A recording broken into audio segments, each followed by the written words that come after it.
Now, this is a difficult name to speak. But I said I promised you I would speak about 4 people. Mephibosheth. Who remembers him? His pain was that he was crippled.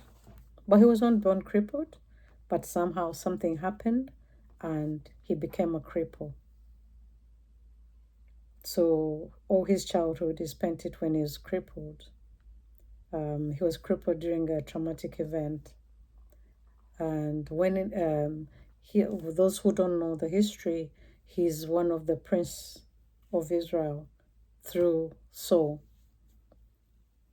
Saul was his dad, one of the kings in Israel, the one David took over. And because he was crippled, when his dad died, he lost his princehood. I don't know if that's a word. But he lost his capacity to be a prince anymore. And you can imagine the life this young man is living when he's living from a palace to down below, and he's not able to move by himself. He needs support. So what symptoms would you see in this young man? The symptoms of childhood pain is low self-esteem. He felt unworthy because one day he referred to himself as a dead dog. Oh, if you were one of the person listening right now and you condemn yourself, you speak these words that are negative to yourself, I request that you change the narrative yourself today and say, I am rich, I am wealthy, I am healthy, I am able, I am more than able, I have faith, I believe in God. God is my Father. He loves me. When no one loves me, I have a God who loves me. Start speaking and boost yourself up. This young man had pain. He called himself a dead dog. What was the redemption? The redemption was David. When David became king, he said, I don't care what Saul did. He was so seeking my life to kill me. I'm not going to do that to his children. David picked up Mephibosheth. Hey, that name.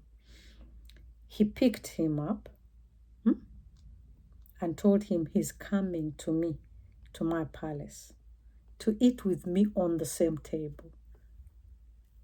The nation did not believe, but you can imagine now, it would be top BBC News, CNN. Yeah? That this young man who calls him a dead dog is now going to sit at the palace. Again, where he belongs. There is a God that can pick you up out of mush, like he picked up Moses from the mush and put him in the palace. God can do that for you. He is able to do. That's why we are tying himself on. We've refused to let go of God. No matter what we go through, pain will not refuse to come. It will not refuse to come. But we have consolence in our Jesus Christ that even through pain, he's there.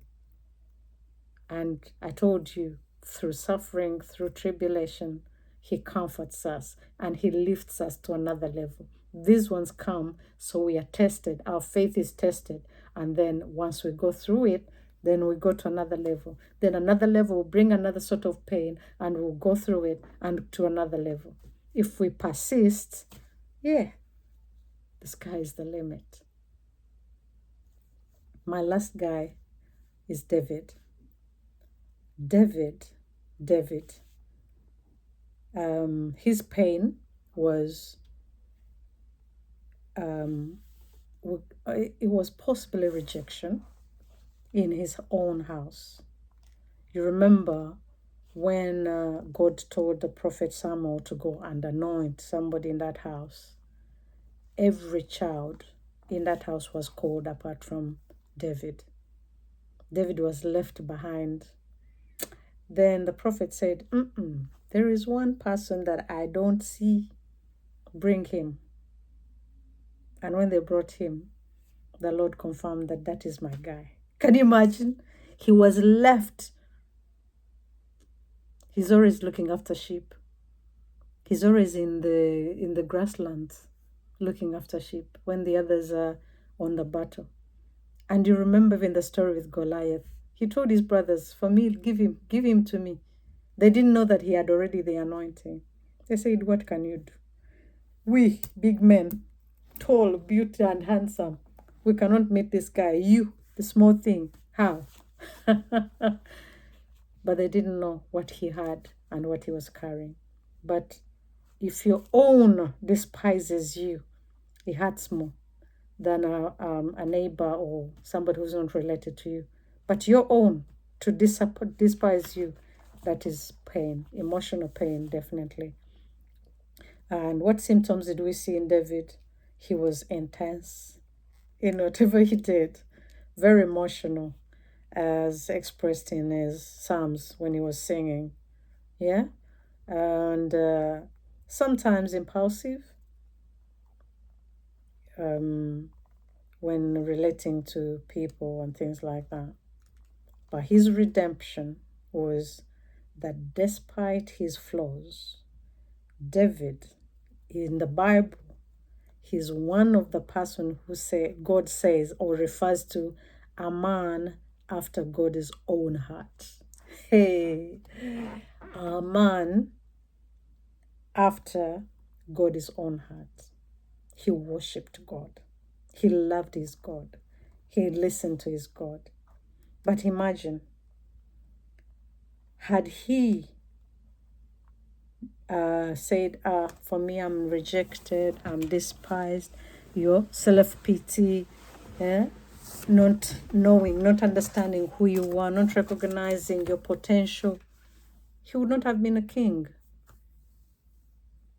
It took him many years to sit on that seat, but he became king. So I want to encourage you that although childhood pain brings a lot of baggage to our adult life, we can overcome it. And please comment, subscribe, and share. Thank you very much.